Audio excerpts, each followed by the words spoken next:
Valentine's டே. இதுக்கு என்ன அர்த்தம்? காதலர் தினம் அப்படின்னு பேரு. இது எவ்வளவு பெரிய ஒரு மோசடியும் அநியாயமும் தெரியுமா? இந்த வேலண்டைன்ஸ் டே எப்பயாவது நம்ம யோசிச்சிருக்கிறோமா? வேலண்டைன் என்றால் என்ன? இங்கிலீஷ்ல காதலர் தினம் என்று மொழிபெயர்க்கிறோமே. இங்க இங்கிலீஷ் வாத்தியார்மார்கள் எவ்வளவு பேர் இருப்பீங்க? ஆங்கிலம் படிச்சவங்க, இங்கிலீஷ்ல தரோவா எத்தனையோ பேர் நீங்க இருக்கிறீங்க. நீங்க சொல்லுங்க, வேலண்டைன் என்றா என்ன? இங்கிலீஷ்ல ஏதாவது அர்த்தம் இருக்குதா? இது எப்படி வந்துச்சு? இந்த காதலர் தினம் என்றது, இந்த வேலண்டைன்ஸ் டே காதலர் தினம் என்றது எப்படி வந்துச்சு? உண்மையிலே இந்த வேலண்டைன்ஸ் டேங்கிறது ரோமர்கள் கடவுளை வணங்கின ஒரு பூஜை தினம். ரோமர்களுடைய காலியா என்கிற ஒரு கடவுள், அவர்களுடைய ஆடு மாடுகளுக்கும் பொருளாதாரத்துக்கும் பொறுப்பான ஒரு கடவுள் தான் காளியா என்கிற ஒரு கடவுள். நம்ம காளி அப்படின்னு சொல்லுவாங்கல்ல, காளியா அப்படிங்கிற ஒரு கடவுளை ரோமர்கள் வணங்கி இந்த பிப்ரவரி 14 நாள் ரோமர்கள் அந்த கடவுளை வணங்கி பூஜை செஞ்சுக்கிட்டு இருந்தாங்க. அந்த பூஜையில, அந்த வணக்கத்துல ஒரு அனாச்சாரம் நடந்துகிட்டு இருக்கும். என்ன அனாச்சாரம் என்றால், ஆடையும் நாயையும் பலி கொடுப்பாங்க அந்த கடவுளுக்காக. ஆடு நாய் அங்க கடவுளுக்காக பலி கொடுப்பாங்க. பலி கொடுத்து அந்த தோலை உரிச்சி உடுத்துக்கிட்டு அந்த ஆட்டு ரத்தம், அந்த நாய் ரத்தத்தை தன் உடம்புல தடவிக்கிட்டு 2 இளைஞர்கள் சவுக்கோடு அந்த கோயில நிப்பாங்க. அங்க இளம் கன்னி பெண்கள் எல்லாம் முன்னால அணிவகுத்து நிக்க, இவங்க விரும்பின ஒரு பெண்ணை கைய பிடிச்சு இழுத்து அந்த சவுக்கால அடிப்பாங்க. அடி வாங்குற அந்த பெண் சமூகத்துல மதிக்கப்பட்டாள். அவள் நல்லா குழந்தை வளர்ப்பாள், பொறுமைசாலி. கடவுள் அவளுக்கு கொடுத்த சந்தர்ப்பம் இது. அவள் ஒரு தியாகி அப்படி என்கிற ஒரு மதிப்பு இருந்துச்சு. அதனால பெண்கள் எல்லாம் என்ன பிடிச்சு அடிக்க மாட்டாங்களான்னு முன்னுக்கு நிப்பாங்களாம். இந்த அடிச்ச இந்த இளைஞர்கள் எல்லாம் அந்த சமூகத்துல மதிப்புக்குரியவர்களாக இருப்பாங்க. இப்படி ஒரு கேவலமான ஒரு நிகழ்வு நடந்துகிட்டு இருந்தது. இது காலப்போக்குல மருகி வந்தது. இது காலப்போக்குல அப்படியே மருகியது. மருகி என்ன செய்வாங்கன்னு சொன்னா, பெண்களுடைய பெயர்கள் எல்லாம் எழுதி ஒரு கூஜாவுக்குள்ள போடப்பட்டிடும். ஆண்கள் போய் ஆளுக்கு ஒரு துண்டு எடுப்பாங்க. அந்த துண்டு சீட்டுல எந்த பெண்ணுடைய பெயர் இருக்குதோ அந்த பெண் அடுத்த வருடம் வரை இவருக்கு ஒரு தற்காலிக மனைவியாக கருதப்பட்டார். அவங்க அவரோட குடும்பம் நடத்தணும். அதுல பிறக்கிற குழந்தைகள் புனித குழந்தைகள் அப்படி என்று மதிக்கப்பட்டிருந்தது. இதை சிலர் விரும்பி இந்த தினத்தை என்ன செஞ்சுக்கிட்டு இருந்தாங்க? கொண்டாடிக்கிட்டு இருந்தாங்க. இத கிறிஸ்தவ மிஷனரிகள் கலாச்சார சீர்கேடு என்று தடுக்கிறதுக்கு முயற்சி செஞ்சு தோத்து போனாங்க வளமைய போல. அதுக்கு பிறகு அவங்க வேற ஒரு யுக்தியை கையாண்டாங்க.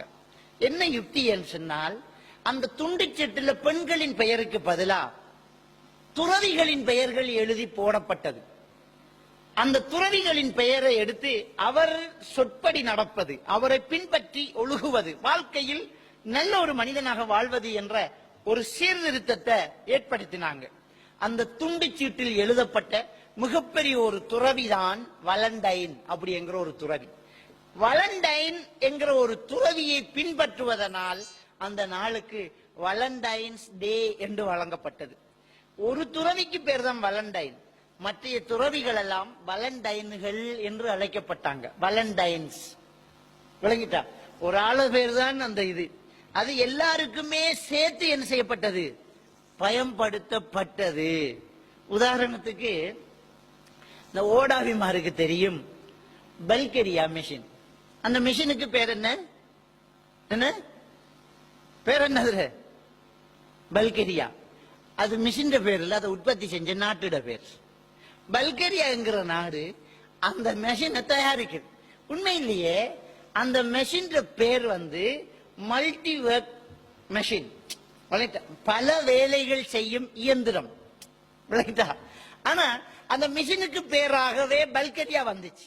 பல்கேரியா ஒன்று எடுத்துக்கும், சின்ன பல்கேரியா ஒன்று எடுத்துக்கும். சில நாங்க பெரிய ஒரு பல்கேரியா எடுத்துக்கும். ஆனா நாட்டையாடா வேண்டியிருக்க நீ. அந்த மெஷினுக்கெல்லாம் பல்கேரியா வந்த மாதிரி துறவிகளுக்கெல்லாம் வேலண்டைன் என்ற பெயர் சமூகத்தால வைக்கப்பட்டு வேலண்டைன்ஸ் தான் துறவிகள். வேலண்டைனுக்கு அர்த்தம் துறவி இல்ல, ஒரு துறவிட பேர் தான் வேலண்டைன். ஆனா பல துறவிகளுக்கு வலண்டைன்ஸ் என்று தவறாக அர்த்தம் கொடுக்கப்பட்டு வலண்டைன்ஸ் டே என்று அழைக்கப்பட்டதுதான் இந்த தினம். இந்த தினத்துல இப்படி இருந்தது. பிறகு என்ன செய்யப்படுது? கிளாசியஸ் என்கிற ஒருத்தரால் மீண்டும் அது என்ன செய்யப்படுது? மாற்றப்பட்டு அது திரும்ப பெண்களின் பெயர்கள் எழுதப்படும் ஒரு கலாச்சாரமாக மாற்றப்பட்டது. கடைசியில் அமெரிக்காவில் ஒரு தொழிலதிபர் இதை தொழிலுக்கு பயன்படுத்தி காதலர் தினம் வலண்டைன்ஸ் டேக்கு வாழ்த்து அட்டைகளை கொடுத்து காதலை பரிமாறும் ஒரு தினமாக அறிமுகப்படுத்தப்பட அது வியாபார நோக்கத்தோடு விஸ்வரூபம் எடுத்து இன்றைக்கு வலண்டைன்ஸ் டே என்ற பெயரில் காதலர் தினம் கொண்டாடப்படுது. உண்மையிலே அது ஒரு கோயில நடந்த ஒரு திருவிழா, ஒரு சிலைக்கு நடந்த ஒரு பூஜை. காலியா டே என்கிறது தான் வலண்டைன்ஸ் டே ஆக மாறி காதலர் தினமாக உருவெடுத்து. இதுக்கு இஸ்லாத்துக்கு சம்பந்தம் இருக்குதா? இத ஒரு சமூகம் ஏற்றுக்கிட்டுதா? இத பிரான்ஸ்ல தடை விதிச்சாங்க. அதே மாதிரியாக பெல்ஜியம், பிரான்ஸ், ஜெர்மன் போன்ற நாடு, இங்கிலாந்து போன்ற நாடுகள்ல இதுக்கு தடை விதிச்சாங்க. இது கொண்டாட இயலாது. அவ்வளவு அனாச்சாரம் நடந்துச்சு. பெண்களின் பெயர்கள் எழுதப்பட்டு இந்த ஷியாக்கள்கிட்ட இருக்குது முத்ஆ, தற்காலிக திருமணம். அவர்கள்ட்ட முஹர்ரம் மாதத்தில் 10ஆம் நாள் அவங்க கொண்டாடுறாங்களே கர்பலா தினம். அந்த கர்பலா தினத்தில் இந்த கலாச்சார சீர்கேடு நடந்துகிட்டு இருக்கும் ஷியாக்கள் இடத்துல. கர்பலா தினத்தில் அவங்க ஹுசைன் அவங்க கொல்லப்பட்டது அப்படியே கொண்டாடிக்கிட்டு போய் ஒரு கிரவுண்ட்ல போய் ஆறு வேணுமெண்டா ஆரோட வேணுமென்றாலும் இருக்கலாம் என்கிற ஒரு விபச்சாரத்தை கலாச்சாரமாக்கி அவங்க கொண்டாடிட்டு இருக்கிறாங்க. இந்த ஷியாக்கள் வழிகட்ட இந்த ஷியாக்கள், அந்த ஷியாக்களுடைய அந்த கொண்டாட்டம் மாதிரி ஒன்றுதான் இந்த வலண்டைன்ஸ் டே இருந்துச்சு. அது இப்படி ஒரு பேரா கொண்டப்பட்டது. ஆக அப்பட்டமான ஒரு மோசமான ஒரு தினம், மோசமான ஒரு செயல். இதுக்குள்ள தொழில் நடந்துகிட்டு இருக்குது. நீங்க பாருங்க, ஏர்டெல் கம்பெனி மெசேஜ் போட்டு இருக்குது 199 ரூபாய் ரீலோட் போட்டு.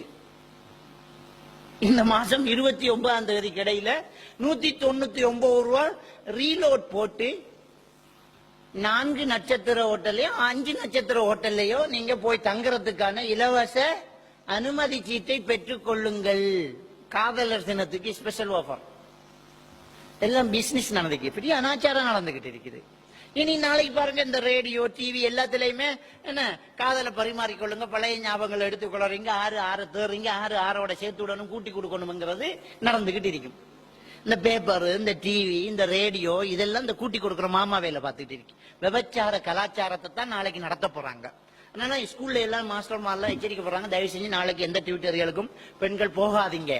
எல்லா இடத்துலயும் எச்சரிக்கை. ஆண் சிங்கங்கள் அட்டகாசங்கள் ரொம்ப அசிங்கமா இருக்குது. அப்ப இந்த சிங்கங்கள் அசிங்கங்களை பரப்பிக்கிட்டு இருக்கிறாங்க. அதை நாங்க நினைச்சு பார்க்க முடியாம இருக்குது.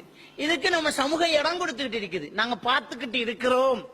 ரோட்ல, சுவர்ல, ஸ்கூல்ல, என்ட்ரன்ஸ்ல இதுல எல்லாம் பெருசா எழுதுவாங்க ஹாப்பி வேலண்டைன்ஸ் டே, ஹாப்பி லவர்ஸ் டே என்று எழுதுறாங்க.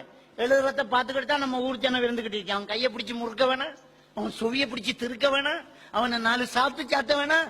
நம்ம ஊர்ல நமக்கு இந்த ட்ரைட்ஸ் இல்லையா? யாரா இருந்தா நமக்கு நம்ம புள்ள இல்ல தானே நம்ம பார்த்துட்டு இருக்கோம். நம்ம புள்ள என்று நம்ம நினைக்கிறது இல்லை, நம்ம ஊர் என்று பார்க்கணும். நம்ம சமூகம், நம்ம கலாச்சாரம். ஸல்லல்லாஹு அலைஹி வஸல்லம் அவங்க சொன்னாங்க, மன் ரஆ மின்குமுல் முன்கர ஃபல்யுகையிருஹு பியதிஹி என்கிறாங்க. உங்களை யார் ஒரு பாவத்தை பாக்குறீங்களோ கையால தடுக்கட்டும்.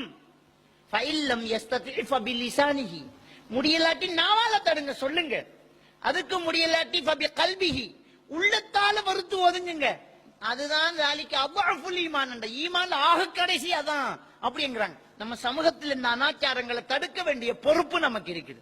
அப்ப இப்படி தினங்களை கொண்டாடுறான், தினங்களை, அனாச்சாரங்களை, அவங்க கலாச்சாரங்களை கொண்டாந்து என்ன செய்யறாங்க? திணிக்கிறாங்க. நடந்துகிட்டு இருக்குது. அப்ப அந்நியர்களுடைய இந்த கலாச்சாரங்கள் வந்து வந்து நம்முடைய கலாச்சாரத்தை காணல. அவங்க கலாச்சாரம் என்ன? அனாச்சாரம். அவங்கள அனாச்சாரம் தான் நமக்கு கொண்டாந்து என்ன செய்யறாங்க, வைக்கிறாங்க. நம்ம பாசையில சொல்றா அது என்ன?